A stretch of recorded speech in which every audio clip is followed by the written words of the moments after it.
Assalamualaikum warahmatullahi wabarakatuh. Bersyukur dengan mengucapkan alhamdulillah, bersalawat pada baginda Nabi dengan membaca Allahumma shalli ala sayyidina Muhammadin abdika wa nabiyika wa rasulika nabiyil ummi wa ala alihi wa sahbihi wa sallim tasliman biqadri azamati dzatika fi kulli waqtin wa hin. Para bapak, para ibu, para jamaah yang dirahmati oleh Allah, alhamdulillah ini hari Jumat, hari yang di bulan yang mulia, hari yang mulia.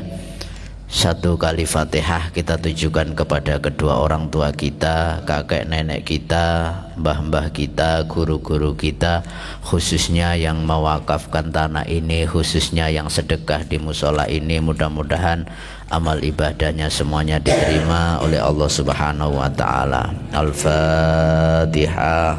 A'udzubillahi minasyaitonirrajim. Bismillahirrahmanirrahim. Alhamdulillahirabbil alamin. Arrahmanirrahim. Maliki yaumiddin. Iyyaka na'budu wa iyyaka nasta'in. Ihdinas siratal mustaqim. Shiratal ladzina an'amta 'alaihim ghairil maghdubi 'alaihim waladdallin. Bismillahirrahmanirrahim. Meneruskan ngaji yang kemarin, bahwasanya kemarin ada yaitu nasihat tentang 5 perkara. Jangan merendahkan 5 perkara. Karena apa? Barang siapa yang meremehkan 5 golongan, maka ia akan rugi dalam 5 hal. Kemarin sudah 2 yang saya bahas. Alhamdulillah, itu sudah. Ini sekarang ini adalah 3 yang belum saya sampaikan. Mudah-mudahan nanti 3 ini menjadi pelengkap, menjadi sebuah pemahaman yang bermanfaat. Amin Allahumma amin.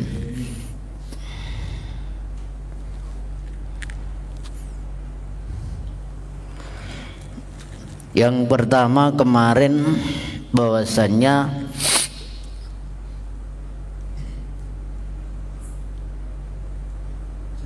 man ahana ay adalla khamsan minan nas khusira khamsatan. Yaitu barang siapa meremehkan 5 golongan, maka ia akan rugi dalam 5 hal.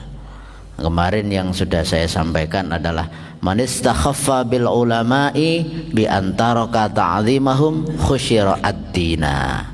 Barang siapa yang meremehkan ulama, menghina ulama, maka dia akan rugi dalam urusan agama. Karena apa? Ulama adalah sumber daripada pengetahuan ilmu agama. Kemudian yang kedua, wa man istakhaffa bil umara'i ay muluki khusira ad-dunya li'annahum alladzina yurattibuna umurad dunya wa zimamuha bi aidihim. Barang siapa yang meremehkan pemerintah, maka ia akan rugi dalam urusan dunia. Kemudian sekarang yang ketiga, wa man istakhaffa bil jirani, wa man istakhaffa lan sapa wonge ngremehaken sapa man bil jirani kelawan tetangga.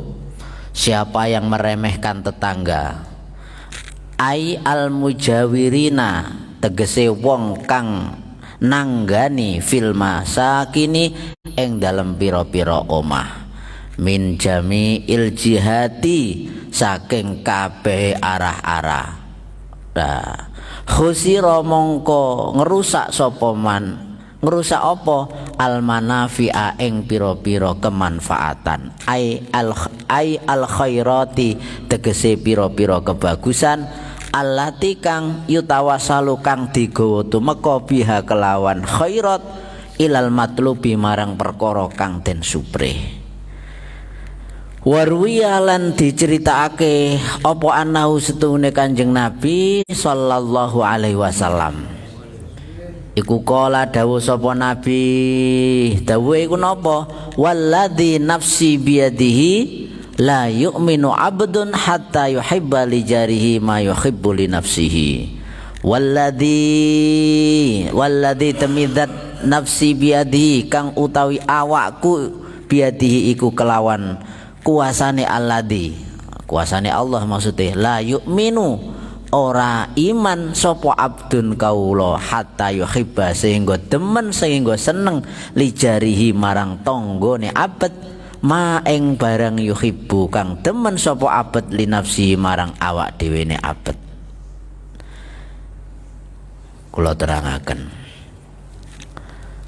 Yang nomor 3 ini, barang siapa meremehkan tetangga, sapa wonge ngremehno tangga, maka ia akan rugi dalam beberapa hal yang ia perlakukan. Jadi siapa yang meremehkan tetangga maka dia akan rugi dalam segala hal. Sampai-sampai baginda Nabi Muhammad sallallahu alaihi wasallam iku dawuh ngeten, walladzi nafsi biyadihi la yu'minu abdu hatta yuhibba li jarihi ma yuhibbu li nafsihi. Demi zat yang diriku berada dalam kekuasaannya, la yu'minu abdun, tidak dikatakan orang yang beriman, hamba itu tidak dikatakan beriman. Duh, kenapa tidak dikatakan beriman? Hatta yuhibba li jarihi ma yuhibbu li nafsihi, sehingga dia itu mencintai tetangganya sama seperti mencintai dirinya. Tumrape opo pangapunten, sampai-sampai baginda Nabi itu sampai ngendika ngoten, tidak dikatakan wong sing beriman, tidak dikatakan orang yang beriman, orang yang tidak menghargai tetangganya. Karena segala macam bentuk kebutuhan yang kita butuhkan itu nanti ada, itu nanti bisa berjalan, itu nanti bisa saling bantu-membantu karena pertolongan tetangga. Tanda-tandane wong iman iku wong sing menghargai tetangga. Kalau ada orang yang tidak menghargai tetangganya, maka tidak dikatakan oleh baginda Nabi itu, tidak dikatakan beriman. Mergo apa tidak dikatakan beriman? Karena tidak ada kebaikannya sama sekali, tidak ada kebaikannya sama sekali. Sampai-sampai, nah di sini diceritakan warwiya annahu sallallahu alaihi wasallam, Allahumma shalli ala sayyidina Muhammad. Nah, innallaha, sesungguhnya Allah, saat temani Allah Ta'ala, yuhibbu ar-rajulu, Allah itu mencintai seseorang. Nah, ada laki-laki yang dicintai Allah. Siapa laki-laki yang dicintai Allah itu? Lahu jarun su'un yu'dihi, yang mempunyai tetangga, lahu jarun, yang mempunyai tetangga, su'un, su'un itu orang laki-laki itu mempunyai tetangga, su'un yang jelek. Nah, jelek. Kemudian yang namanya tetangga jelek itu biasanya yu'dhihi, menyakiti dirinya.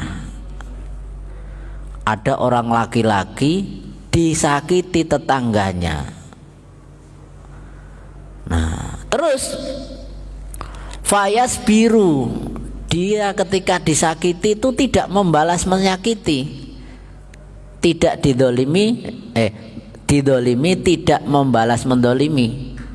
Wis diganggu model koyo opo ae tetap sabar, gak bales.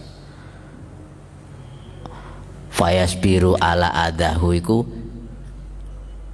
Terus wayah tabisahu iku wis diserahno Gusti Allah wae. Lek ana tanggane ngeleki dibales ngapiki. Ukurane menungso apik iku apa to? Ahsin ilaman asaa ilaika. Ahsin niku berbuat baik, ilaman asaa ilaika, kepada orang yang berbuat buruk. Seperti yang saya terangkan minggu-minggu yang lalu, bahwasanya Ada beberapa tanda orang yang dijamin masuk surga. Salasun man kunna fihi hasabahullahu hisaba yasira wa adkhalahu aljannata birahmatihi. Ada salah satu tanda orang yang dijamin masuk surga karena rahmat Allah. Yang pertama kemarin adalah tu'ti man haramaka, engkau memberi kepada orang yang tidak pernah memberi, loman kepada orang yang pelit. Yang kedua adalah wattasilu mangqata'aka, engkau menyambung tali silaturahim pada orang yang memutuskan tali silaturahim. Engkau menyambung tali persaudaraan pada orang yang memutuskan tali persaudaraan. Kemudian yang ketiga, jaminan orang masuk surga adalah wa ta'fu amman dolamaka, engkau memaafkan orang yang berbuat dolim. Itu artinya apa? Orang yang didolimi kemudian memaafkan dengan tanpa syarat, itu tanda-tandanya orang baik, tanda-tandanya ibadahnya diterima oleh Allah Subhanahu wa Ta'ala.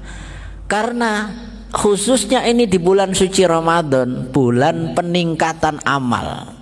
Bulan peningkatan amal itu meningkatkan kualitas diri kita. Bagaimana bisa meningkatkan kualitas diri kita? Meningkatkan kualitas diri itu dibagi menjadi dua, yaitu indallah, yaitu di sisi Allah. Kemudian yang kedua adalah indal makhluk, di sisi makhluk. Di dunia ini hanya ada dua. Di dunia ini ada dua. Yang pertama adalah Khalik, yaitu sang pencipta Allah Subhanahu wa Ta'ala. Kemudian yang kedua adalah makhluk yang diciptakan oleh Allah. Ada manusia itu sholatnya bagus, sedekahnya bagus, nyantuni fakir miskin bagus, nyantuni janda-janda semangat karena yang disantuni janda muda-muda. Bahkan dia sudah umroh, bukan hanya umroh, dia sudah haji. Itu artinya ibadah-ibadah itu adalah ibadah-ibadah yang hubungannya dengan Khalik, sang pencipta, yaitu Allah Subhanahu wa Ta'ala.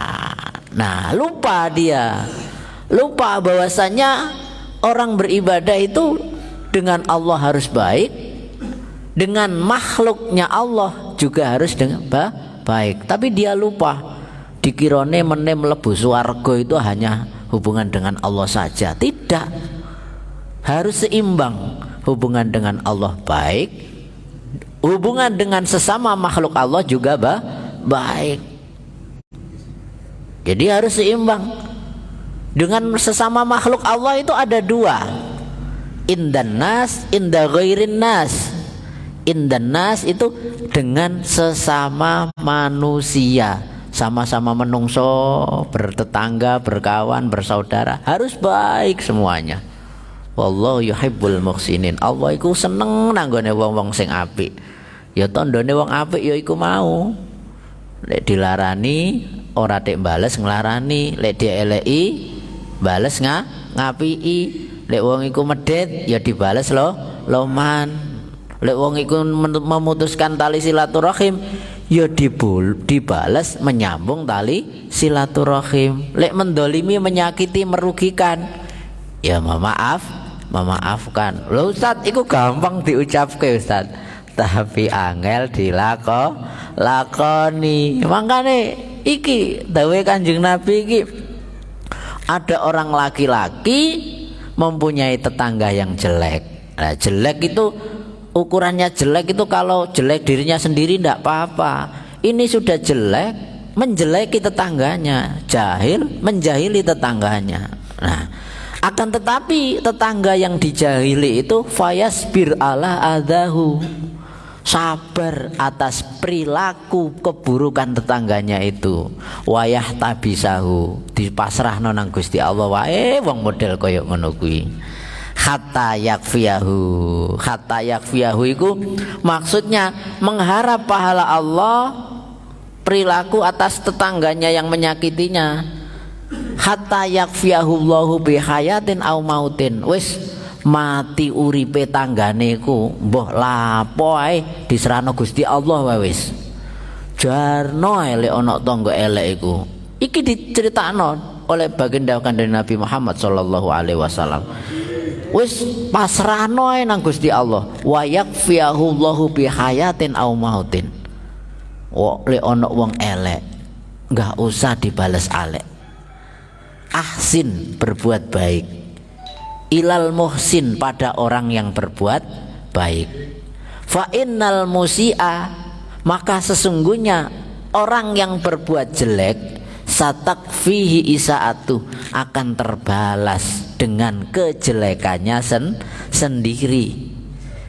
Jarno dhewe engko lek pancen diparingi panjang umur, dawa umure, alhamdulillah dongakno wae. Engko lek diparingi hidayah, sabar, diparingi hidayah, mesti insyaallah lek jenengan sabar dongakne, engko asale elek iku tambah dadi api. Ya naudzubillah, kadang-kadang ki ana tangga sing durung sempat taubat, moro-moro iki au mautin, diparingi pejah kali Gusti Allah dereng jaruk sepuro tanggane. Naudzubillah, iku sangat bahaya, sangat bahaya. Baginda Nabi itu dalam salah satu sejarah awal-awal perjalanan agama Islam itu, siapa sahabat yang paling menentang baginda Nabi? Sinten Pak? Sinten?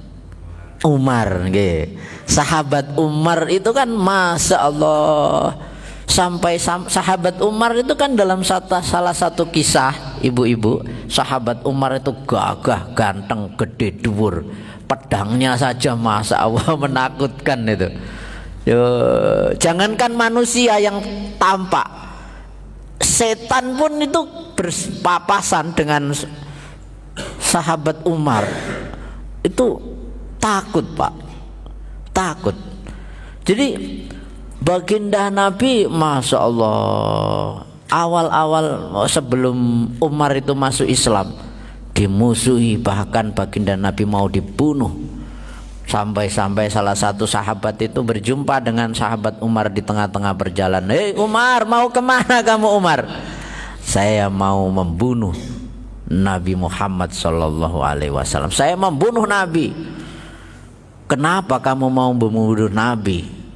Kalau kamu mau membunuh Nabi, maka ingat Umar, maka Bani Hashim, maka keluarga Nabi akan tidak terima dan mereka akan menuntut balas atas kematian baginda Nabi. Seumpama seperti itu diingatkan oleh para sahabat Umar itu. Kalau kamu membunuh Nabi, maka kamu akan remuk, ibaratnya bosone wong kene ngono. Mergo apa? Keluarga Nabi itu keluarga orang-orang terpandang, orang-orang hebat semua. Jadi nggak bisa, secara suku itu suku yang sangat terhormat. Kemudian akhirnya, kalau kamu membunuh Nabi, kamu yang dalam bahaya. Tapi kalau kamu mau menghilangkan keyakinan ajarannya Nabi, maka lihat keluargamu dulu. Ternyata adiknya sahabat Umar itu sudah lebih dahulu masuk Islam, sudah lebih dahulu masuk Islam. Akhirnya pulanglah kamu, lihat adikmu itu sudah memeluk agama Islam. Akhirnya beneran Pak. Akhirnya sahabat Umar itu pulang ke rumah, di rumah itu menjumpai adiknya sedang membaca Al-Quran. Sempat memukul adiknya, tapi ketika mendengar lantunan ayat suci Al-Quran yang begitu indah, yang begitu merdu, kemudian getaran jiwa itu Allah memberikan hidayah Pak. Allah memberikan hidayah, barokahnya mendengar bacaan Al-Quran. Barokahnya mendengar bacaan Al-Quran dari adiknya itu, kemudian sahabat Umar itu langsung bergetar hatinya, menangis, bersimpuh. Nah, ini sebuah bukti menunjukkan Pak, Bu, pada hakikatnya hatinya manusia itu halus, hatinya manusia itu lemah. lembut. Hatinya manusia itu nggak ada yang keras, nggak ada yang jahat, nggak ada manusia jahat, kejam, kereng, jelek, itu nggak ada. Karena laqad khalaqnal insana fi ahsani taqwim. Allah itu menjadikan bentuk manusia yang paling bagus-bagusnya penciptaan. Allah menciptakan jadi gak ono menungso elek itu. Kalau ada manusia lagi melakukan kejelekan, itu artinya manusia lagi dalam khilaf, lagi dalam kelupaan. Nah, kuncinya bagaimana dari kita mendengar ceritanya sahabat Nabi, mendengarkan ceritanya sahabat Umar, itu artinya apa? Ketika ada orang memprovokasi kita berbuat jelek kepada kita, tidak perlu kita membalas dengan kejelekan yang sama. Kafallah, cukup Allah yang akan mengubah, memberikan hidayah. Justru sahabat Umar yang awal-awalnya menghalang-halangi Islam, ketika masuk Islam maka Islam menjadi jaya, menjadi kuat, menjadi luar biasa. Begitu pula seandainya ada orang yang menghina Islam, tidak suka dengan kegiatan-kegiatan Islam, nggak perlu kita musuhi, nggak perlu kita benci, cukup kita mendoakan saja. Itu artinya apa? Kita sebagai manusia tidak boleh berlaku sebagai hakim. Ono menungso iku wis sok gampang-gampang nyalane wong, sok gampang-gampang dadi pangeran. Dadi pangeran piye? Wis gampang nyalane wong, iki neraka, iki swarga, iki salah, iki bener. Itu bukan tugas manusia. Kadang-kadang ada yang mudah berteriak kebenaran, iki yang paling bener, iki salah, iki salah. Nah, itu tidak boleh. Tetap semua yang maha tahu kebenaran hanyalah Allah, hanyalah Tuhan yang di atas sana. Maksudnya bagaimana? Jangan pernah kita mengatakan Allah Tuhan di atas sana, terus kita membayangkan bahwasanya Allah itu punya wujud jasad seperti wujudnya manusia bertempat tinggal. Tidak boleh. Karena apa? Innallaha, sesungguhnya Allah, laisa kamitslihi syai'un, tidak sama dengan segala sesuatu yang ada di muka bumi. Itu harus ditancapkan. Oke, para bapak, para ibu, para jamaah yang dirahmati oleh Allah, intinya kita hidup adalah bagaimana ketika kita bisa berbuat baik kepada orang lain. Kalau ada orang yang berbuat jelek kepada kita, cukup dengan kejelekannya sendiri, Allah yang akan membalasnya. Jangan sama-sama jeleknya. Kebanyakan manusia itu rata-rata ketika dielei balas ngelei, ketika diputuskan tali silaturahim balas memutuskan tali silaturahim, ketika dipeliti balas meliti. Halah tonggoku gak tahu ngekek ya aku lapo, aku weweh. Itu kan rata-rata. Ya memang itu sifat asli manusia seperti itu. Pun yang nomor sekawan, masih ada waktu 15 menit. Mudah-mudahan tidak ada mobil yang lewat nanti. Nggih. Wa man istakhaffa bil aqriba, wa man istakhaffa bil aqraba ilan sapa wangi ngeremehake sapa man bil aqriba kelawan pira-pira kerabat, family, ai minal arhami, tegese pira-pira family. Nah, ini barang siapa yang meremehkan kerabat iku sanak, dulur dekat, maka ia akan rugi dalam urusan kasih sayang. Urusan kasih sayang. Ai al mawaddah ai ahlaka mahabbatahum. Sapa wonge ngremehno dulur, gak menghormati dulur, saling benci, saling gini. Ajarane baginda Nabi itu kan memberikan sebuah pesan. La taqotou, jangan kalian saling memutuskan hubungan famili. Wala tadabaru, jangan kau saling berpaling saat bertemu. Wala tabagodu, jangan kau saling membenci. Wala tahasadu, jangan kau saling mendengki. Wa kunu ibadallahi ikhwana. Jadilah engkau wahai hamba-hamba Allah ikhwana, bagaikan satu saudara. Konsepnya ajarannya Nabi, orang Islam itu kunu ibadallahi ikhwana, bagaikan satu saudara. Rumusnya satu saudara itu apa, Pak? Mahabbah, saling mencintai, saling menyayangi. Agar apa? Agar tercipta sebuah kehidupan yang harmonis. Akan tetapi hubungan manusia itu diganggu iblis setan. Iblis setan itu ganggu manusia supaya gak rukun itu ada wae. Dengan seduluran. Wong seduluran niki gak rukun gara-gara apa biasanya, Pak? Gara-gara dunyo. Makanya Ibnu Athaillah As-Sakandari menerangkan di dalam kitab Al-Hikam itu, hubbud dunya ra'sun min kullil khati'ah. Hubbud dunya itu cinta dunia, ra'sun min kullil khati'ah, sumber dari segala kesalahan menungso iku cinta dunia. Kula kali panjenengan sedaya niki urip nang ngene donya mesti seneng donya. Dhuwit nggih seneng, omah nggih seneng, mobil nggih seneng, motor nggih seneng.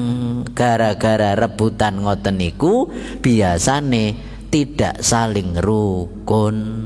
Nah, ketika ada manusia itu sudah tidak saling rukun gara-gara urusan dunia, yang namanya iblis setan itu, Pak, diterangkan di sana di dalam kitab Ihya itu.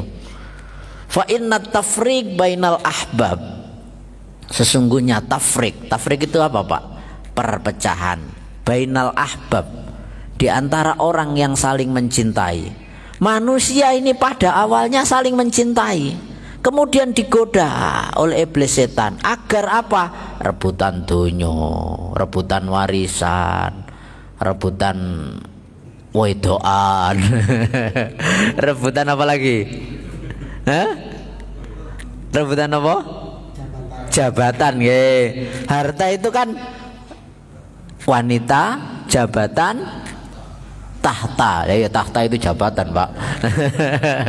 Nah, itu membuat manusia yang asalnya bersaudara. Saudara itu kan ada saudara kandung, ada saudara sesama umat Islam. Gara-gara rebutan RW jadi gak rukun. Gara-gara rebutan RT jadi gak rukun. Gara-gara rebutan lurah jadi gak rukun. Itu semuanya dunia. Gara-gara rebutan jadi gubernur gak rukun. Itu semuanya dunia. Nah, ketika ada hamba Allah yang tidak rukun, maka iblis setan itu gini, Pak, hore bertepuk-tepuk seneng gitu. Mergo apa? Ngibadah sampean sampai, ya pangapunten, ngibadah sampai bathuke gosong, sedekah sak dunyamu sampai entek, salat ribuan rakaat, baca Quran khatam bolak-balik. Tapi ketika di dunia ini masih ada kebencian, kedengkian, diceritakan dalam hadis itu, yang tidak diampuni manusia itu adalah satu adalah syirik, dosa mensekutukan Allah. Kemudian yang kedua adalah wa akhwani mutasorimani. Wa akhwani, dua orang berkawan, dua orang bersaudara, mutasorimani, yang saling tidak rukun, yang saling tidak menyapa, yang masih punya permusuhan antara satu dengan yang lain. Ini yang sangat harus dihindari. Ibarat manusia itu, ya Allah, kadang-kadang ini sholatnya bagus. Ini tadi yang saya ceritakan. Hubungan indallah bagus, tapi indal makhluk tidak bagus. Maka tidak bisa diterima, Pak. Bentuk syukur kita kepada Allah itu adalah syukur dengan sesama manusia. Sesyukur dengan sesama manusia, yang pertama kali kita harus berbuat baik adalah satu kepada kedua orang tua. Setelah kedua orang tua, dulur kandung. Setelah dulur kandung, dulur tonggo dan lain sebagainya dengan sesama umat Islam. Malam yaskurin nas lam yaskurillah. Barang siapa yang tidak bisa bersyukur kepada sesama manusia, maka dia tidak akan bisa bersyukur kepada Allah. Maksudnya apa? Ora diterima syukure dumateng Allah Subhanahu wa taala. Mergo apa? Mene itu Pak, nanti itu pangapunten para ibu, para bapak. Menungso nang alam donya iki kena prank. Kena prank iku piye? Cara bahasa zaman saiki kan diprank dia itu. Ayo mlebu swarga, ayo mlebu hotel, ayo mlebu hotel. Wis, karena apa? Semua ini sudah punya tiketnya hotel. Hotelnya itu di sana banyak kenikmatan, kolam renang ada, anggur ada, segala fasilitas. Lah kita amal di dunia ini banyak. Jenengan iki udah punya namanya apa itu amal baik, amal sholat, amal ibadah sedekah. Nah, wis duwe sedoyo. Nanti ketika manusia itu berbondong-bondong, ayo podo dimasukna swarga kabeh. Wis bangga diri, aku punya amal sedekah, sholat, puasa, ngaji Quran tidak pernah saya tinggal. Ternyata ketika di pintu surga itu apa Pak? Tidak bisa memasukinya. Tidak bisa memasuki. Yang pertama kali ditanyakan oleh Allah nanti itu adalah satu, hubungannya dengan Allah adalah sholatnya. Pertama kali yang ditanya oleh Allah itu sholatnya. Itu hubungan dengan Allah. Kedua, kalau hubungan dengan sesama makhluk itu masih ada kebencian, kedengkian enggak dengan sesama hamba Allah. Kalau sudah tidak ada, satu, sholatnya baik. Dua, hubungan dengan sesama manusia baik. Was, coro kuncine ngono, wis mlebu. Password gitu, sudah punya passwordnya. Tinggal klik gitu langsung surga itu terbuka. Ini contoh Pak, bukan berarti terus nanti di sana seperti itu, tidak. Intinya apa? Kita hidup di dunia ini harus pertama hubungan dengan Allah kita gerayangi. Sholat kita bagaimana? Nah kalau sudah sholat kita baik, kedua hubungan dengan sesama manusia bagaimana? Sholat saja tidak cukup. Sholatnya baik, bagus, ini kan hubungannya dengan Allah. Tapi dengan sesama manusia tidak baik, tidak diterima juga. Kenapa? Di dalam sholat ini kan ada salam kanan, salam kiri itu apa? Assalamualaikum pertama kali kanan Pak ya, Assalamualaikum. Kedua, Assalamualaikum kanan, kemudian kiri. Itu artinya apa? Kita mendoakan saudara kita di Islam. Jadi intinya kita hidup dengan sesama orang Islam itu harus saling mendoakan. Walaupun toh dalam titik akhir penghabisan dia itu berbuat jelek kepada kita, tetap kita itu harus memperbaikinya, berbuat baik kepada orang yang berbuat. Nah karena apa? Jaminannya surga. Oke, terakhir tadi yang nomor 4, sekarang yang nomor 5, pas ini nanti. Wa man istakhaffa bi ahlihi au zaujati khusirat thaibal maisati. Nah, yang nomor 5 ini barang siapa yang meremehkan istrinya, maka ia akan rugi dalam hal urusan kenikmatan hidup. Nah, akrama iya. Sege sama nek ngeremeno bojone gak ada kenikmatan sama sekali dalam hidup. Tondo-tondone wong mulya, tondo-tondone wong lanang mulya, bener-bener mulya iku iso memuliakan wanita. Sampai-sampai dalam salah satu riwayat itu diceritakan ma akraman nisa illa karim wa ma ahanan nisa illa laim. Seorang yang bisa memuliakan wanita hanyalah orang yang mulia, dan orang yang menghina wanita itu adalah orang yang hina di hadapan Allah. Lek ono menungso kok wani karo wong wedok iku tondo-tondone wong ino. oleh ono wong memuliakan wanita, maka tanda-tandane wong mulya di hadapan Allah Subhanahu wa taala. Pun kula niki dalam kehidupan dunia ini banyak cerita teman saya, ada yang jadi DPR, ada yang jadi kiai, ada yang jadi pejabat, ada yang pokoknya hartanya banyak semuanya.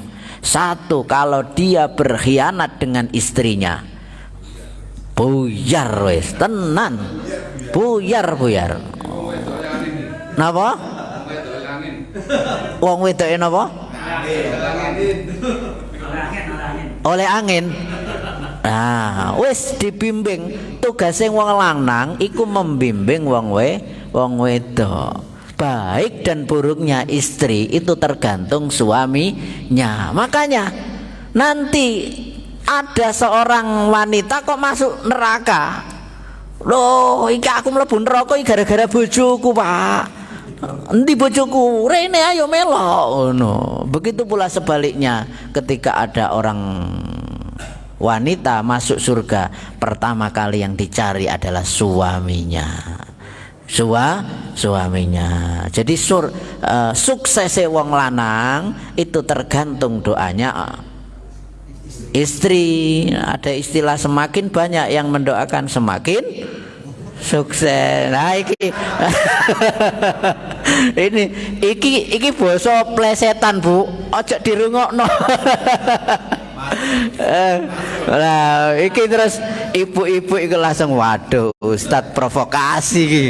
Engko bojoku golek tambahan. Mboten ngoten. Maksudnya nggih ya setunggal niku ditemeni aja dek mekiti tenagane kepengin rong wong tapi sak wong ae gak ngaputi. Nggih, sampun. Jadi pun mugi-mugi keterangan iki dadi keterangan ingkang barokah. Mugi-mugi kula kalih panjenengan sedaya niki ya Allah diparingi tetep iman, sabit imanana. Wa nawwir qulubana, diberikan hati yang bercahaya, hati yang terang. Hati yang terang itu ngerti hak lan batil, ngerti perkara sing bener, ngerti perkara sing salah. Hati sing terang iku yo ngeten niki kados panjenengan sedaya niki atine padang. Mergo apa? Dijak salat subuh kok berduyun-duyun purun, iki tandane atine urip, atine padang. Lah lek pun ngoten iku insyaallah wa barik lana fima a'taitana. Sedaya sing diparingi Allah dumateng kula kali panjenengan sedaya iku akeh barokah. Akeh barokah iku maksude banyak kebaikan dalam hidupnya.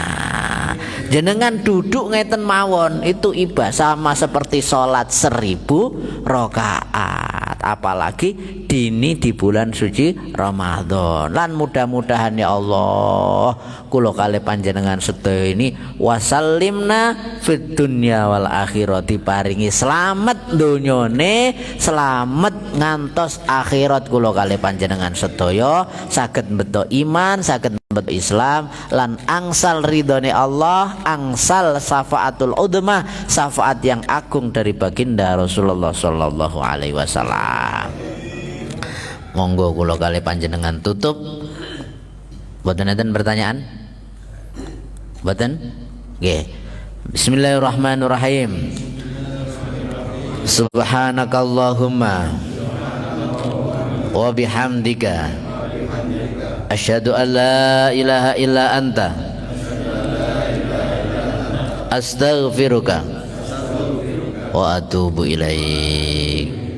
Ihdinas siratal mustaqim. Assalamualaikum warahmatullahi wabarakatuh.